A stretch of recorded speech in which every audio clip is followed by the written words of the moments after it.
నమస్తే, welcome to NSR news. Vasavi club international vice president Garlapati Srinivas గారు ఇప్పుడు మనతో ఉన్నారు. సార్ నమస్తే. నమస్తే మేడం. నమస్తే మేడం. నమస్తే. ఎలా ఉన్నారు? చాలా బాగున్నాం. చెప్పండి సార్, అసలు దీని ముఖ్య ఉద్దేశం ఏంటి? ఈ సేవా కార్యక్రమం యొక్క ముఖ్య ఉద్దేశం ఏంటి? ముందుగా ఎన్ఎస్ఆర్ న్యూస్ వారికి ఆర్థిక శుభాభినందనలు. ఈ యొక్క వాసవి క్లబ్స్ ఇంటర్నేషనల్ ఆధ్వర్యంలో ఉదయాస్తమాన సేవలు అనే కార్యక్రమాన్ని 1997లో ఏర్పాటు చేశారు. ఆ రోజు నుంచి ఈ రోజు వరకు సుమారు 27 సంవత్సరాల బట్టి ఒకే రోజు ఉదయాస్తమానం, సూర్యోదయం నుంచి సూర్యాస్తమం వరకు సేవలు విస్తరింపజేయాలనే ఉద్దేశంతో కార్యక్రమాన్ని ఏర్పాటు చేశారు. ఈ ఒక్కరోజు సుమారు 2000 క్లబ్స్, సుమారు 300 కోట్ల రూపాయల ఖర్చుతో ఈ యొక్క కార్యక్రమం రూపొందుతుంటుంది. దీనికి వాసవి క్లబ్స్ ఇంటర్నేషనల్ ఆర్యవైశ్యుల ఆధ్వర్యంలో ఏర్పాటు చేయబడింది. కానీ సర్వీస్ మాత్రం అన్ని ప్రజలకు, అన్ని కుల వర్గాల మత భేదాలు లేకుండా అన్ని ప్రజలకు సర్వీస్ అందించబడుతుంది. అందులో భాగంగా ఈ యొక్క డాన్ టు డస్క్ అంటే సూర్యోదయం నుంచి సూర్యాస్తం వరకు కార్యక్రమాలు నిర్వహించే కార్యక్రమం. దీనిలో అందరి ప్రజలకు ఎడ్యుకేషన్ పరంగా, విద్యాపరంగా నోట్బుక్స్ ఇవ్వడం, స్కాలర్షిప్లు ఇవ్వడం, అలాగే స్కూలుకు సంబంధించిన ఫీజులు ఎలాంటి కట్టాలన్నా కానీ దాని ద్వారా సమిష్టిగా ఇవ్వడం జరుగుతుంది. అలాగే గవర్నమెంట్ హై స్కూల్లో హ్యాపీ స్కూల్స్గా టాయిలెట్స్ ఏర్పాటు చేయడం, కంప్యూటర్స్ ఏర్పాటు చేయడం, ప్రొజెక్టర్స్ ఇవ్వడం, అలాగే గ్రీన్ చాక్ బోర్డ్స్ ఇవ్వడం, ఇలాంటి మంచి మంచి కార్యక్రమాలు ఈ యొక్క వాసవి క్లబ్స్ ఆధ్వర్యంలో జరుగుతుంటాయి. ఈ డాన్ టు డస్క్లో భాగంగా ఈ సంవత్సరం రవిచంద్రన్ అంతర్జాతీయ అధ్యక్షులు మరియు ఇంటర్నేషనల్ ఎగ్జిక్యూటివ్ వైస్ ప్రెసిడెంట్ మన ఇరుకుల రామకృష్ణ గారు వారి ఆధ్వర్యంలో ఈ యొక్క డాన్ టు డస్క్ను ఏర్పాటు చేశారు. అందులో భాగంగా సుమారు 2000 క్లబ్స్ కార్యక్రమాలు నిర్వహిస్తున్నాయి. ఈ సందర్భంగా వారు పేదలు ఎవరైతుందో వాళ్ళు చిరు వ్యాపారస్తులు, పండ్లు అమ్ముకునే వాళ్ళు అనుకోండి, ఉల్లిగడ్డలు, కూరగాయలు అమ్ముకునే వాళ్లకు ఒక ఎండ వేడిమి తట్టుకోలేకుంటారు కాబట్టి ఈ సంవత్సరం వాళ్ళు గొడుగులు ఇవ్వాలని చెప్పేసి ఏర్పాటు చేశారు. అందులో ఒక క్లబ్ నుంచి 5 గొడుగులు ఇవ్వడం జరుగుతుంది. అంటే సుమారు 2000 క్లబ్లో ఒక సుమారు 10,000 మందికి ఒక సాయం ఇవ్వడం జరుగుతుంది. అది కాకుండా మన యొక్క ఈ కళ్ళు చూపు లేని వారి కోసం కర్ర ఏర్పాటు చేశారు. దాన్ని బ్లడ్ అండ్ స్టిక్ అంటారు, బ్లైండ్ స్టిక్ కర్ర అంటారు. అలాంటివి కూడా ఒక క్లబ్ నుంచి ఒక్కొక్కరికి 5 కర్రలు ఇవ్వడం జరుగుతుంది. సుమారు అందులో భాగం కూడా ఒక 10,000 కర్రలు కూడా ఈరోజు ఇవ్వడం జరిగింది. అలాగే ఈ యొక్క అవగాహన సదస్సులో మనం ట్రాఫిక్ పోలీస్తో సత్సంబంధాలు పెంచుకునే విధంగా ప్రతి ఒక్క ట్రాఫిక్ పోలీస్కు మన యొక్క సన్మానం చేయాలని చెప్పి ఏర్పాటు చేశారు.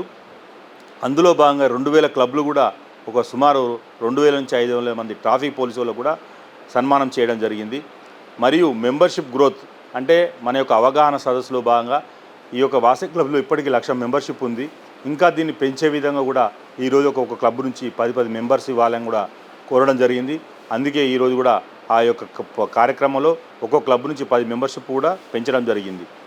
అలాగే మనం జీవితంలో ఎన్నో చేస్తూ ఉంటాం, కానీ మనం ముఖ్యమైనది అవయవ దానం, అలాగే కండ్లు. ఈ కండ్ల దానం గురించి కూడా ఒక్కొక్క క్లబ్ నుంచి ఒక్కొక్కరు 5, ఒకరు 10 మంది, ఒకరు 20 మంది ఇలా అవయవ దానాలు ఇవ్వడానికి కూడా డోనర్ ఫామ్ మీద సిగ్నేచర్ చేసి సుమారు ఒక్కొక్క క్లబ్ నుంచి కూడా 10 ఫామ్స్ ఇవ్వడం జరిగింది. దీని ద్వారా ఒక 10,000 మందికి రాబోయే రోజుల్లో ఉపాధికి ఏర్పాటవుతుందని చెప్పేసి తెలియడం జరిగింది. అలాగే చిరు వ్యాపారస్తులు వాళ్ళందరూ కూడా పళ్ళు అమ్ముకునే వాళ్ళు, బజ్జీలు వేసుకునే వాళ్ళు, ఉల్లిగడ్డలు అమ్ముకునే వాళ్ళు, కూరగాయలు అమ్ముకునే వాళ్ళకు తోడ్పాటు ఉండే విధంగా ఒక్కొక్కటి 18,000 రూపాయల విలువ కలిగినటువంటి తోపుడు బండ్ల కార్యక్రమాన్ని కూడా ఈ సందర్భంగా ఇవ్వడం జరిగింది. ఇన్ని కార్యక్రమాలు చేస్తున్నందుకు అంతర్జాతీయ సంస్థ వారు మ్యాచింగ్ గ్రాంట్స్గా ఒక్కొక్క క్లబ్నకు 7,500 చొప్పున సుమారు 2,000 క్లబ్లకు 50 లక్షల రూపాయలు కూడా మ్యాచింగ్ గ్రాంట్ కూడా ఇవ్వడం జరిగింది.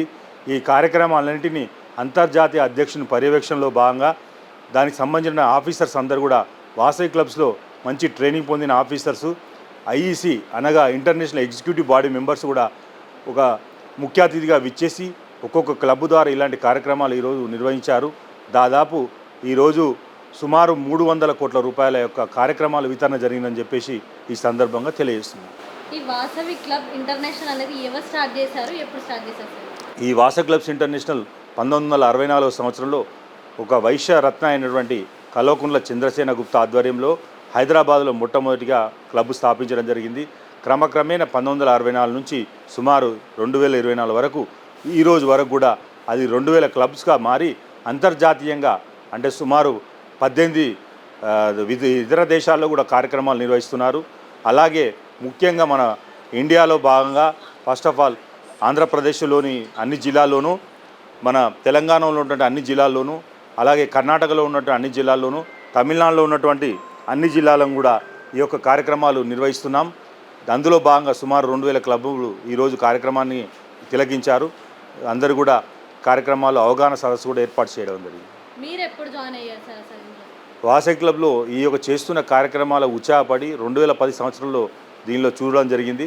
దాని తర్వాత అధ్యక్షునిగా 2010లో, 11లో జోన్ చైర్మన్గా, 12లో రీజన్ చైర్మన్గా, 13, 14 ఇంటర్నేషనల్ కోఆర్డినేటర్గా, 2015లో గవర్నర్గా సేవలు అందించాం. ఆ రోజు నుంచి ఈ రోజు వరకు కూడా అంతర్జాతీయ డైరెక్టర్గా, అంతర్జాతీయ కోశాధికారిగా, అంతర్జాతీయ సంయుక్త కార్యదర్శిగా, ఇప్పుడు ప్రస్తుతం ఇంటర్నేషనల్ సీనియర్ వైస్ ప్రెసిడెంట్గా సేవలు అందిస్తున్నాం. రాబోయే రోజుల్లో అధ్యక్షునిగా సేవలు అందించాలని అమ్మవారికి ప్రార్థిస్తున్నామని తెలియజేస్తున్నాం. ఇప్పుడు మొత్తం ఈ అసోసియేషన్లో ఎంతమంది ఉన్నారు సార్ అంటే సేవ చేసేవాళ్ళు? సేవ చేసేవాళ్ళు మొత్తం 1,00,000 మంది ఉంటారండి. దానిలో క్లబ్స్ వైజ్గా, జోన్ వైజ్గా సుమారు ఈ యొక్క ఆధ్వర్యంలో ఒక 5,000 మంది దీని యొక్క సర్వీస్ ఆర్గనైజర్గా వీళ్ళు ప్రతి సంవత్సరం సర్వీస్ చేస్తూనే ఉంటారు. ఈ వరంగల్ డిస్టిక్లో ఎంతమంది ఉన్నారు? ఈ యొక్క వరంగల్, ఓరుగల్ జిల్లా నందు 50 క్లబ్స్ ఏర్పాటు జరిగినాయి. సుమారు 2,500 మంది ఇక్కడి నుంచి సర్వీస్ ఇవ్వడం జరుగుతుంది. అంటే ఎంతమంది లబ్ధి పొందారు? దాదాపుగా ఒక 10,000 నుంచి 20,000 మంది వరకు మనము క్లబ్ ఆధ్వర్యంలో గ్రామీణ ప్రాంతాల్లో 10,000 మంది, ఒక అర్బన్ ప్రాంతాల్లో 10,000 మందికి మనం సర్వీస్ చేయడం జరిగింది. అంటే దాదాపుగా ఇప్పటి వరకు మీరు వచ్చినప్పటి నుంచి ఎంత ఖర్చు అయింది? అంటే మీరు రాకముందు నుంచి అప్పుడు ఎంత ఖర్చు ఉంది? సుమారు 2010 నుంచి ఈరోజు వరకు కూడా మనం ఒక 25 లక్షల రూపాయల నుంచి 30 లక్షల రూపాయల వరకు మన యొక్క సొంతంగా ఖర్చు ఏర్పాటు చేయడం జరిగింది. ఈ 15 సంవత్సరాల్లో ప్రతి సంవత్సరం కూడా అన్ని వివిధ సంస్థల ద్వారా కూడా మనం ఏర్పాటు చేస్తాం. కొన్ని మ్యాచింగ్ గ్రాంట్స్ ద్వారా, కొన్ని ప్రత్యేకంగా స్వయంగా మనమే ఇవ్వడం జరుగుతుంది.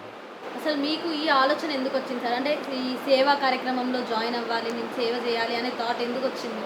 అంటే మనము చిన్నప్పటి నుంచి కూడా తల్లిదండ్రుల క్రమశిక్షణతో వాళ్ళు చేసే సేవల గురించి మనం తెలుసుకోవడం, ఆ తర్వాత మనం గవర్నమెంట్ స్కూల్లో చదవడం, గవర్నమెంట్లో స్కూల్లో ఉండే విద్యార్థులు కూడా చాలా బీదవారు రావడం జరుగుతుంది.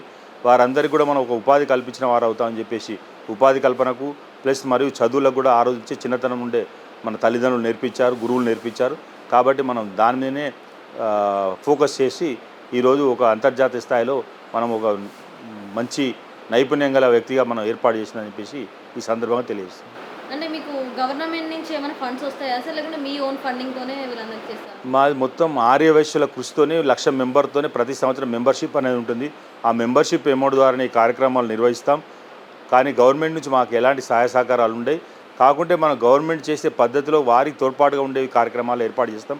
కొన్ని టాయిలెట్స్లో మరుగుదొడ్లు ఉంటాయి స్కూళ్ళల్లో, వాటికి కూడా మనం క్లీనింగ్ కార్యక్రమంగా నా ప్యాడ్స్, లేడీస్కి అయితే ప్యాడ్స్, అలాగే టైల్స్, అలాంటి శుభ్రతకు సంబంధించినటువంటి కొన్ని కార్యక్రమాలు కూడా నిర్వహించడం జరుగుతుంది స్కూల్స్లో. అలాగే బస్టాండ్లో కూడా అమ్మకు గౌరవం అని చెప్పేసి పాలిచ్చే తల్లులో కూడా కేంద్రాన్ని ఏర్పాటు చేసాం. సుమారు ఇప్పటివరకు 3,000 కేంద్రాల వరకు ఏర్పాటు చేయడం జరిగింది.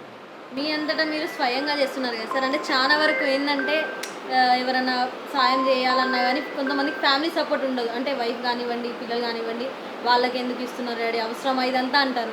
మరి మీ వైఫ్ మీకు ఎలా సపోర్ట్ చేస్తున్నది? అంటే మనం సమాజ సేవ చేస్తేనే మన యొక్క కుటుంబం కూడా చాలా బాగుంటుందని చెప్పేసి మా ఇంట్లో కుటుంబ సభ్యులందరూ కూడా అవగాహన ఏర్పడింది. కాబట్టి మనం ఎంత సేవ చేసినా వాళ్ళు మనకు తోడ్పాటు ఉంటూ మన యొక్క కార్యక్రమాలు వాళ్ళు కూడా పాల్పంచుకుంటూ సంతోషాన్ని అందరం కూడా పాల్పంచుకుంటున్నాం. మేడం మీ పేరు చెప్పలేదు ఇంతకీ? నా పేరు గార్లపాటి శ్రీలత. గార్లపాటి, మొత్తం గార్లపాటి ఫ్యామిలీ వినిపిస్తున్నది. మరి వైశాస్ అంటేనే గార్లపాటి. అంటే ఎలా సపోర్ట్ చేస్తుంటారు మీరు మీ హస్బెండ్కి? అంటే చాలా మంది ఆడవాళ్ళు ఎలా ఉంటారంటే బయట ఎందుకు అవసరమా ఈ ఖర్చు, ఎందుకు మనమేదో మనం ఉండాలి, ఫస్ట్ ఫ్యామిలీ ఉండాలి, బయట వాళ్ళకి ఎందుకు ఇదంతా సాయం అవసరమా అని అంటారు కదా. మీరే ఇంత బాగా సపోర్ట్ చేస్తున్నారు కదా, ఏంటి అసలు రీజన్ ఏంటి? వైశాస్ అంటేనే సేవ అని మాకు గుర్తింపు అన్నట్టు. ఒకటి సేవ చేసేట్లా మాకు గార్లపాటి దానిలో అందరూ, మా ఇంట్లో అందరూ సేవ చేస్తారు, సేవా కార్యక్రమంలో ఉపయోగిస్తారు. ఈ సేవ చేస్తామంటే ఎవరైనా కాదని అనరు, ఎవరైనా ముందుకు వస్తారు, చేస్తారు. అంటే అంటే చాలా వరకు లేడీస్ సపోర్ట్ అనేది ఉండదు ఈ సేవ విషయంలో. మా ఇంట్లో అట్లా ఏమి ఉండదు. చేయమని ప్రోత్సహిస్తారు, ముందుకు వస్తారు లేడీస్ అయినా పిల్లలైనా. మీ పిల్లల సపోర్ట్ ఎలా ఉంటుంది మరి? మా పిల్లల సపోర్ట్ కూడా ఉంది. మా పిల్లలు కూడా ప్రెసిడెంట్గా చేసిండు. మా బాబు గార్లపాటి నిఖిలు, మా అల్లుడు కూడా ప్రెసిడెంట్గా చేసిండు. అంటే మీ పిల్లలు కూడా ఇందులో జాయిన్ అయ్యిండు. మా పిల్లలు కూడా, మా అల్లుడు కూడా అల్లాడి అభినయ్ ఆయన కూడా కేసీజెఫ్ ప్రెసిడెంట్గా చేసిండు. మా అబ్బాయి జెర్సీగా కూడా చేసిండు. మా మామయ్య చేసిండు. మా ఇంట్లో అందరు చేసిండు. మొత్తానికి మీరైతే గార్లపాటి కుటుంబం, వాసవి క్లబ్ కుటుంబం. మీకు ఫ్యామిలీ సపోర్ట్ కానివ్వండి, పిల్లల సపోర్ట్ కానీ చాలా బాగున్నది సార్. అంటే మీరు ఎలా ఫీల్ అవుతున్నారు ఇట్లా ఫ్యామిలీ సపోర్ట్ ఉండడంలో? అంటే వాస్తవంగా ఈ 15 సంవత్సరాలు మనం సేవ చేస్తున్నాం కాబట్టి మనం ఇంట్లో కుటుంబ సభ్యులు ఆరోగ్యపరంగా కానీ వాణిజ్యపరంగా కానీ మంచి ఎదుగుదల ఉంది. ఎందుకంటే భగవంతుని కృపా కటాక్షాలు ప్లస్ మనం సేవ చేస్తున్నందుకు వాళ్ళు కూడా ఆశీర్వదిస్తూ ఉంటారు. మనం ఎవరికైనా ఇస్తామనుకో, అరే ఒక వస్తువు ఇచ్చినందుకు వాళ్ళు కూడా సంతోషపడడం, మనం ఆశీర్వదించడం ఉంటుంది. ఆ ఆశీర్వాదాలే మనకు మంచి నిదర్శనాలు కనపడుతున్నాయి. కాబట్టి మనం సేవ చేయడానికి ముందంజలో ఉన్నాం. సార్ చివరిగా మీ వాసవి క్లబ్ ఇంటర్నేషనల్ తరపు నుంచి మీరు ఇప్పుడు జాయిన్ అయ్యే వాళ్ళకి చివరిగా మా ఛానల్ తరపు నుంచి ఏం చెప్పాలనుకుంటున్నారు? ఈ వాసవి క్లబ్స్ ఇంటర్నేషనల్ అనేది వైశాఖ్ సంబంధించింది. టోటల్ దీనిలో వైశాఖ్ ఫ్యామిలీసే ఉండడం జరుగుతుంది. దీనిలో జరిగే సౌకర్యాలకు అయ్యే ఖర్చులంతా కూడా వాసవి సభ్యులే దీనికి ముందుంటారు. కానీ సేవ కార్యక్రమం మాత్రం అందరి ప్రజలకు, ప్రతి ఒక్క కుటుంబంకు కుల వివక్షత లేకుండా, ముస్లిమ్స్ అనుకోండి, క్రిస్టియన్స్ అనుకోండి, హిందువులు అనుకోండి, ఏ కులమైనా అందరి సర్వీస్ ఇవ్వబడుతుంది. కాబట్టి ప్రతి ఒక్కరు కూడా ఈ సర్వీస్ ఆర్గనైజేషన్కు మంచి గుర్తింపు కూడా రావడం జరిగింది. మనం గతంలో కూడా ఈ యొక్క సర్వీస్ కార్యక్రమాన్ని చూసి మన రాష్ట్రపతి గారి అవార్డు కూడా తీసుకోవడం జరిగింది. సో మరి విన్నారు కదా, అటు సాయం చేయాలన్నా ఫ్యామిలీ సపోర్ట్ కూడా ఎంతో ఇంపార్టెంట్. ఈ వైశాఖ్ అందరూ కలిసి మేమందరం ఏకమయ్యి అటు ముస్లిమ్స్కి కానివ్వండి, వేరే క్యాస్ట్ వాళ్ళకి కానివ్వండి, అందరికీ ఒకేలాగా సాయం చేస్తామని వారైతే చెప్తున్నారు. ఇలాంటి మరెన్నో ఇంటర్వ్యూస్ కోసం కీప్ వాచింగ్ NSR న్యూస్. నమస్తే.